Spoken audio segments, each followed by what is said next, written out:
votre attention, madame, monsieur, dans l'actualité ce soir. L'appui de l'Union européenne à la société civile togolaise. 3 ONG viennent encore de bénéficier de financement. L'accord a été signé ce mardi. L'enveloppe s'élève à plus de 840 millions de francs CFA. Elle devra profiter aux détenus, aux couches les plus vulnérables. Le nouveau marché de Kara connaît ses premières activités depuis cette semaine. Après l'inauguration du site le 24 janvier dernier, les commerçants ont rejoint leur stand. Après les formalités d'usage, nous serons à Kara pour les premières animations du nouveau marché. Enfin, l'écosystème mobilise toujours les énergies. L'Afrique de l'Ouest, ses experts et partenaires sont à Lomé depuis ce matin. Ils vont tenter de rendre opérationnel un plan de gestion des écosystèmes dans la sous-région. Voilà, madame, monsieur, le sommaire, bienvenue. Voici le journal. Bonsoir à tous. Dans l'actualité ce mardi, donc, ce coup de pouce de l'Union européenne à la société civile togolaise, 3 ONG viennent de bénéficier de financement 841,6 millions de francs CFA. Eh bien, sur le coût global de l'enveloppe, elle devrait servir notamment à améliorer les conditions de vie des détenus. Les précisions, et sera Théo. L'enveloppe financière de l'Union européenne au profit des organisations de défense des droits de l'homme au Togo se chiffre à 841,6 millions de francs CFA répartis comme suit. 326,6 millions pour l'Union chrétienne des jeunes gens et 328 millions pour Handicap International. Le Bureau national catholique de l'enfance au Togo a quant à lui bénéficié de 187 millions de francs CFA. C'est le projet d'appui à une justice restauratrice pour enfants au Togo. Et donc il y a tout un travail à faire qui relève du domaine de la réinsertion sociale et professionnelle. Et ce travail commence et doit commencer normalement depuis la prison. Et ceci sur une durée de 2 ans. Handicap International se lance dans une intervention en milieu carcéral, donc dans les prisons de Lomé, Kara et d'Apaong. L'amélioration des conditions de détention par une meilleure réponse aux besoins de base des détenus, que ce soit au niveau de la santé, de la nutrition, etc. Il s'agit d'un projet dont l'objectif est de favoriser l'accès aux droits des jeunes en conflit avec la loi. Les activités qui vont être menées pour atteindre cet objectif portent sur le renforcement des capacités de la chaîne de détention, c'est-à-dire tous ceux qui travaillent dans les lieux de détention et qui sont en contact quotidien avec les détenus. Il y a des avancées notables en matière de respect et de promotion des droits de l'homme au Togo, avait reconnu récemment Mme Flavia Pansieri du Haut Commissariat des Nations Unies aux droits de l'homme, tout en relevant la nécessité d'accentuer les efforts dans le domaine carcéral. Le présent financement va donc permettre d'attaquer le mal à la racine, à savoir lutter contre la récidive, une des causes de la surpopulation carcérale, améliorer les conditions de vie des détenus, faciliter l'accès à la justice et permettre une bonne réinsertion scolaire, professionnelle et familiale.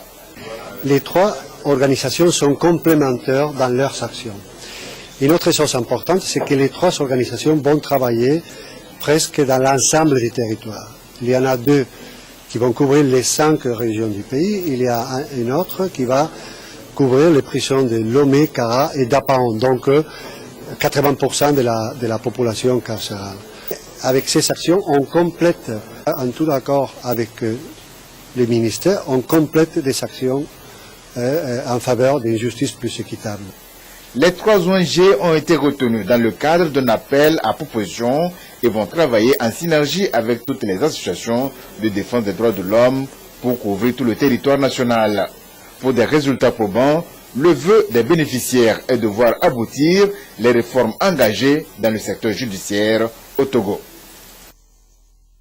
Et nous reviendrons tout à l'heure dans le courant de cette édition sur l'appui de l'Union européenne à la société civile togolaise dans un dossier en préparation. À très bientôt donc.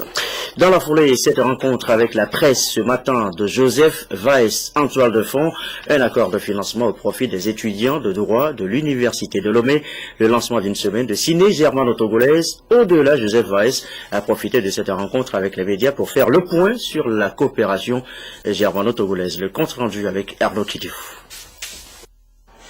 400 000 francs CFA seront mis à la disposition de l'association estudiantine allant à l'essentiel par l'ambassade d'Allemagne au Togo pour la production de 50 exemplaires de livres de droit simplifiés afin de les rendre accessibles aux étudiants de la faculté de droit des universités du Togo.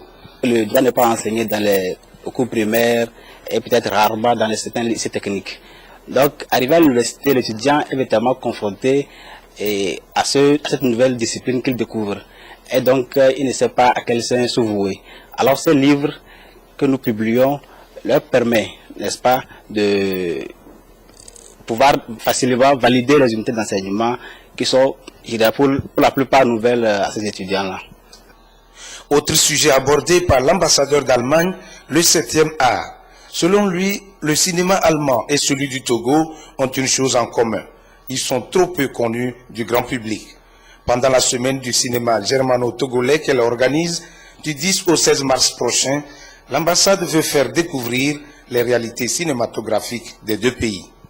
Et l'objectif, c'est de montrer en même temps les productions de films togolais avec les productions de films allemands. Et ça serait une occasion, pas seulement de découvrir les films allemands, mais aussi de voir qu'est-ce qu'il existe dans votre pays de production cinématographique. Abordons les relations bilatérales entre l'Allemagne et le Togo. Depuis la reprise de la coopération, l'ambassadeur allemand a salué les efforts de développement déployés par le Togo dans une orientation démocratique. J'ai informé deux initiatives diplomatiques de la visite du ministre des Affaires étrangères et de la coopération togolais, M. Robert Doucet, en Allemagne, et les entretiens qu'il a eus avec deux de nos ministres. Et je vous ai expliqué à quel point ces rencontres sont importantes pour faire évoluer les choses. En été, il y aura un premier bilan de notre coopération. Et pour cet événement, c'est très bien et très important de s'échanger et de se concerter étroitement pour assurer le financement futur de notre coopération. Les pôles prioritaires des activités de coopération au Togo retenues par l'Allemagne sont la bonne gouvernance, la décentralisation, la formation professionnelle et l'emploi des jeunes, ainsi que le développement rural, y compris l'agriculture. À propos encore des étudiants, sachez que le programme Alodo vient de revoir les conditions d'octroi de bourse, ce qui a plutôt un soulagement, un appui à la direction des bourses et stages, de même que pour les étudiants eux-mêmes. Gérald Agoudou, Albertine Yakin. Un programme de bourse universitaire pour répondre aux attentes des étudiants nécessités des universités publiques du Togo. Une initiative du réseau Alodo, qui, de par son projet, veut ainsi accompagner le gouvernement dans ses efforts d'améliorer les conditions de vie des étudiants du Togo. Un programme qui sera soutenu par la Banque Atlantique. Le programme s'adresse aux étudiants et étudiantes des universités publiques au Togo. Le programme est financé prioritairement par des Togolais pour des Togolais. Et le programme contient deux volets. Le premier volet, c'est les bourses, et le deuxième volet, c'est les formations. Et en général, pour le volet bourse, nous offrons plusieurs types de bourses, mais c'est des bourses qui portent le nom de personnalités togolaises. Le deuxième volet, c'est le volet de la formation. Et la formation, c'est quoi? Il y a un cabinet en place, le cabinet Impact Group, qui formera les étudiants qui seront choisis ou qui seront récipiendaires de ces bourses-là. Et ces formations portent notamment sur l'entrepreneuriat, le développement personnel, et nous offrirons également des stages en entreprise. Il faut leur donner également des outils pour pouvoir mieux se placer sur le marché de l'emploi ou créer leur propre structure. L'objectif, d'une part, c'est d'encourager les filles à aller dans l'éducation supérieure. Un autre objectif, c'est également d'encourager des personnes qui sont dans le besoin. La Banque Atlantique s'est sentie concernée parce qu'elle trouvait dans ce programme une de ses valeurs, notamment la touche africaine. Voilà une initiative entreprise par des nationaux qui se sont sentis concernés par un domaine qui jusque-là était réservé au gouvernement et qui ont pensé qu'ils peuvent mobiliser leurs compatriotes pour qu'ils apportent chacun sa petite pierre, aussi modeste soit-elle, pour aider les étudiants et qui sont encore sur le territoire. Dans ce programme, les filles sont les plus mises en relief, car 115% des bourses iront à ces dernières. Nous évoquions tout à l'heure, en début de journal, l'appui de l'Union européenne à la société civile togolaise. Et 3 ONG ont bénéficié donc d'un financement aujourd'hui. Au-delà de ces ONG qui ont bénéficié donc de ce financement, l'Union européenne, on le sait, est présente sur le terrain aux côtés des populations. Mais concrètement, comment se traduit l'appui de l'Union à la société civile togolaise? Eh bien, on va cela dans ce dossier de la rédaction, dossier signé Edem Sousoupo. Les organisations de la société civile deviennent de plus en plus incontournables dans la mise en exécution des politiques de développement au Togo. C'est une société civile forte qui interagit avec l'État en relayant sur le terrain sociopolitique les valeurs, les besoins, les demandes et les revendications des citoyens. L'Union européenne a donc mis en place un programme d'organisation du secteur pour des actions concertées et efficaces. Et ce sont les populations, surtout vulnérables, qui tirent des fruits de ce partenariat qui couvre plusieurs domaines d'intervention des organisations de la société civile. L'Union européenne considère que la société civile est un acteur à part entière du développement du pays. Ici en particulier, nous avons un gros programme d'appui au processus de réconciliation qui s'appelle le PASCRENA.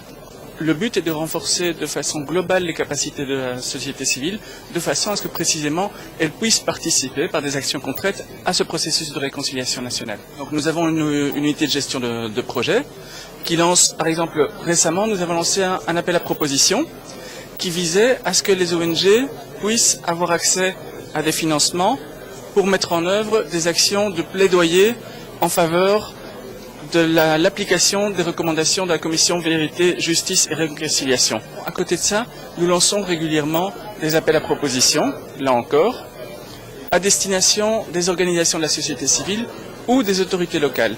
Par exemple, l'année dernière, nous avions financé une petite dizaine de projets dans le domaine des droits de l'homme, mais également dans le domaine de l'environnement, ainsi qu'à destination des autorités locales. Il s'agit d'aller vers la mise en place d'une gouvernance locale légitime, efficace et participative. L'Union européenne intervient surtout dans la programmation et la mise en œuvre des projets humains durables. Un suivi rigoureux est effectué à travers un système de monitoring annuel mis en place. À un moment dans l'année, vous allez voir que l'Union européenne annonce qu'elle lance un programme dans tel ou tel domaine. Nous invitons les ONG à nous remettre une proposition. Nous faisons des formations qui expliquent les lignes directrices. Les directrices, c'est le document qui explique ce qu'on recherche des acteurs qui remettront un projet. Nous sommes tout à fait satisfaits de notre collaboration avec la société civile. Chaque projet a ses aléas. Le développement n'est pas une science exacte. Vous prévoyez de faire quelque chose, et puis la vie fait que les choses se passent autrement, mais on essaye de garder la ligne. Chaque fois où c'est nécessaire, nous essayons d'être flexibles, de pouvoir apporter des procédures souples qui permettent de s'adapter à la situation. Et bon an, mal an, je dois dire que les résultats sont tout à fait satisfaisants, comme ils le sont avec le gouvernement. Le programme d'appui à la société civile de l'Union européenne inclut, entre autres, des projets et actions directement liés aux questions des droits de l'homme, comme la réinsertion des détenus, l'accompagnement des jeunes et les droits des femmes. Il est 20h14. Direction maintenant Kara. La ville, vous le savez, a vu inaugurer depuis le 24 janvier dernier son nouveau marché, mais le remue-ménage des jours de marché n'a pas suivi immédiatement. Il fallait encore prendre quelques dispositions. Eh bien, c'est fait. Les commerçants ont donc commencé par rejoindre le stand ambiance sur place. Nestor Bozou et notre bureau à Kara. Certains continuent leur installation. D'autres l'ont déjà fait. Le nouveau marché de la ville de Kara se remplit peu à peu. À la suite de l'incendie qu'a connu l'ancien marché, le président de la République a instruit le gouvernement de trouver un site et construire dans les meilleurs délais un nouveau marché. 14 mois après le sinistre, le nouveau marché est opérationnel. La répartition est faite par article vendu. Donc nous avons 2 îlots pour les condiments et les légumes parce que c'est la partie la plus importante. Ensuite, nous avons un autre îlot pour les céréales, un îlot pour l'alimentation générale, 2 îlots pour vestimentaire, prêt-à-porter, produits cosmétiques, puisque nous avions recensé auparavant les femmes par article vendu. Donc c'est au vu de ce recensement aussi que on a affecté les places. Dans la répartition des places, la direction du marché a été confrontée à des difficultés. La demande est plus forte que l'offre. La capacité d'un hangar étant de 624 places, nous avons essayé de trouver des places hors hangar et nous sommes arrivés à autour de 1700 places. Alors que les demandes que nous avions sont autour de 2500. Mais nous sommes en train d'aménager le complexe sportif dans l'intérieur duquel on va recueillir ceux qui n'ont pas encore trouvé de place, le temps de continuer les aménagements possibles. Pendant que certains poussent un ouf de soulagement, d'autres par contre ne savent pas encore à quelle sauce ils seront mangés. Nous venons de prendre place dans ce marché. Nous implorons Dieu pour que les activités ici soient plus florissantes que là où nous étions, pour nous faire oublier les souffrances que nous avons endurées. Que Dieu accompagne le président fort. Le marché en lui-même est magnifique, mais nous n'avons pas encore eu de place. On nous promet des places, mais franchement, nos esprits ne sont pas encore tranquilles. Pour le moment, le nouveau marché de Kara ne dispose pas de bâtiment principal. Les regards sont désormais tournés vers la construction de ce bâtiment. Et on vient de le voir sur ce nouveau site. Elles sont nombreuses, les femmes, à se bouger sur le nouveau site. Donc, ces femmes célébrent le 8 mars prochain. Dans quelques jours seulement, ce sera leur journée. Une journée placée sous le thème autonomisation économique de la femme. Est-ce une réalité aujourd'hui au Togo? On revient sur le sujet tout à l'heure. Autre sujet évoqué maintenant, la gestion et l'utilisation durable des écosystèmes forestiers. L'Afrique de l'Ouest se mobilise, partenaires et points focaux de 16 pays de la CEDEAO tentent à l'aube depuis ce matin de rendre opérationnel les plans de gestion. Les précisions de Aliou ou Rotitiri Apollinaire Katanga.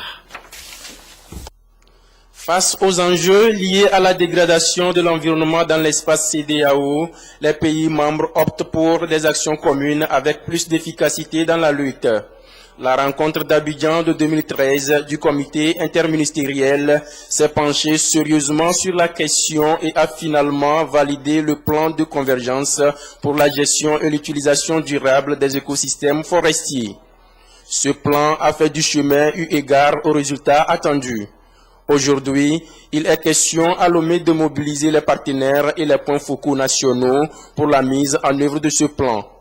Nous sommes venus ici nous concerter avec nos partenaires au développement et tous les États membres pour vraiment mettre sur papier comment nous allons opérationnaliser le plan de convergence. Beaucoup d'écosystèmes sont des écosystèmes transfrontaliers.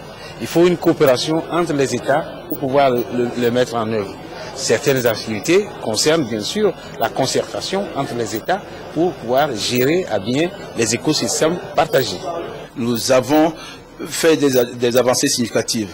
Notamment, il y a eu la mise en place du Fonds national de développement forestier. Il y a eu également, dans le cadre du projet FLEX de l'Union européenne, nous avons fait des concertations nationales pour la gestion durable des forêts. Et également, nous venons avec l'appui de la Banque mondiale, dans le cadre du projet intégré des catastrophes et des terres, lancer, disons, des avis pour les sous-projets communautaires. Donc c'est de vous dire que sur le plan national, il y a une certaine dynamique qui est en train de se créer. Les initiatives individuelles et isolées des pays de la zone ne sont pas très souvent porteuses, vu les menaces qui pèsent sur l'ensemble de l'écosystème africain, a rappelé le représentant du ministre de l'Environnement, qui a exhorté tous les experts présents à des réflexions profondes en vue de proposer des solutions durables. De même à Kara, la gestion des déchets plastiques constitue une préoccupation. Là aussi, la mobilisation est importante. ONG, administration publique et privée, associations de femmes et médias vont de concert dans la sensibilisation sur le sujet. De Kara, la correspondance de Nestor Boujou. Les emballages plastiques sont devenus envahissants, à telle enseigne que le gouvernement a dû prendre le 5 janvier 2011 le décret numéro 2011-003 PR fixant les modalités de leur gestion. Cette rencontre régionale de Kara s'inscrit dans le processus de mise en œuvre de ce décret. Elle est organisée à l'intention de l'administration publique, du secteur privé, des leaders communautaires, des organisations de femmes, des ONG et des médias. L'intérêt, c'est que le déchet plastique, si on ne l'élimine pas, il peut rester pendant 400 ans sans être détruit. Et pendant cette période, ça veut dire qu'il empêche l'infiltration de l'eau dans le sol.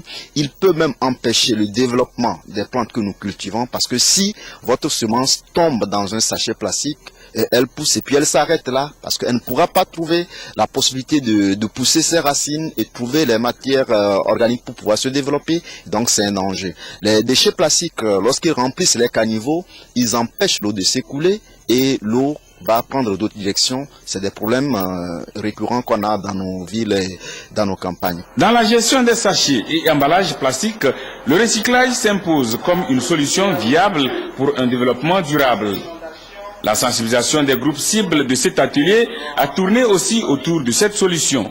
Le recyclage, c'est une activité génératrice de revenus que les initiatives privées peuvent organiser et c'est-à-dire trouver une solution à leurs problèmes financiers. Aujourd'hui, les déchets plastiques peuvent être transformés en granules qui sont encore une matière première à utiliser comme matière première plastique pour fabriquer aussi bien les sachets plastiques que tout autre objet plastique.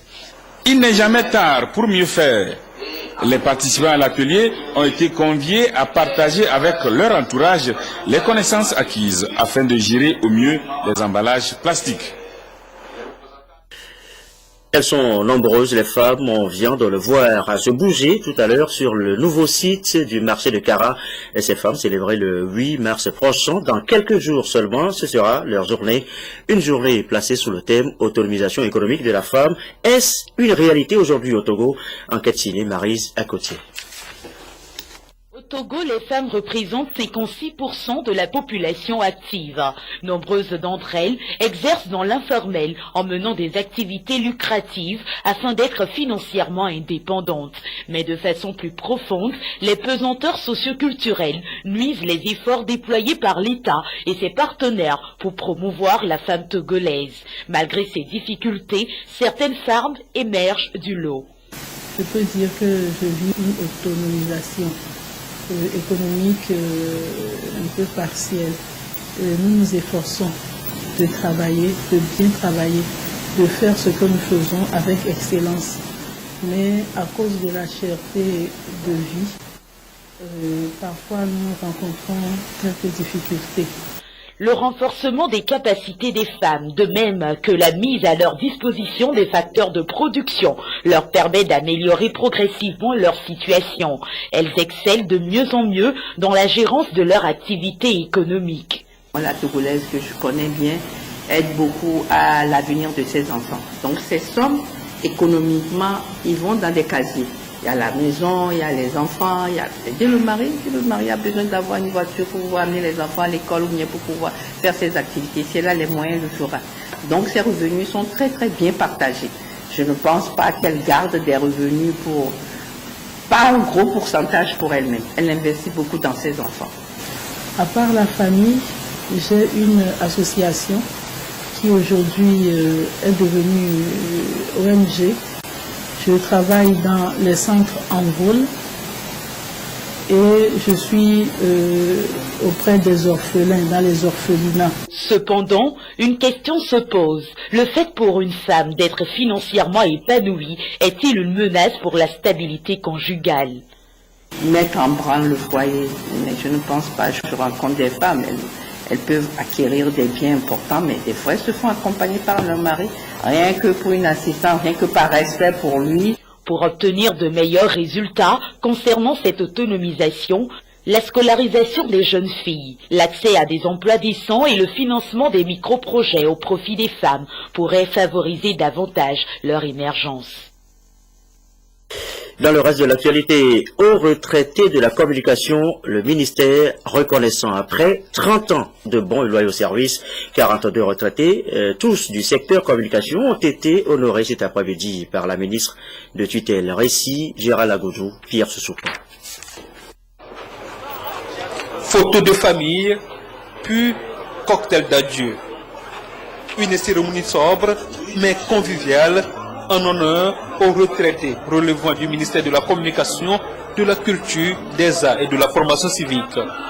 42 agents admis à la retraite, à qui la ministre Khmelo Anaté a remis des diplômes d'honneur pour de loyaux services rendus à la nation. Nous saluons vraiment l'initiative de Madame la ministre. C'est toujours la continuité, mais seulement on change un peu de casquette. On passe du stress vraiment à une vie décontractée. Ils se sont éclipsés donc pour laisser la place à la relève. Pour la ministre de tutelle, c'est le moment pour ces retraités d'exploiter autre talent caché en eux afin de se rendre encore utile à la communauté. Il était de bon ton de rendre hommage à nos concitoyens qui, durant 25 ans, 30 ans et plus, ont rendu service à la nation et montrer que quand on est dans une maison, même si on quitte la maison, l'esprit de famille demeure. Donc nous avons voulu célébrer cet esprit de famille, de convivialité et surtout leur témoigner donc toute notre reconnaissance, notre gratitude à eux, mais aussi à leur famille. Une première au ministère de la Communication, de la Culture, des Arts et de la Formation civique. Et pour les récipiendaires, une nouvelle vie commence. Certains pensent s'offrir un bon repos, d'autres ont déjà planifié leur reconversion.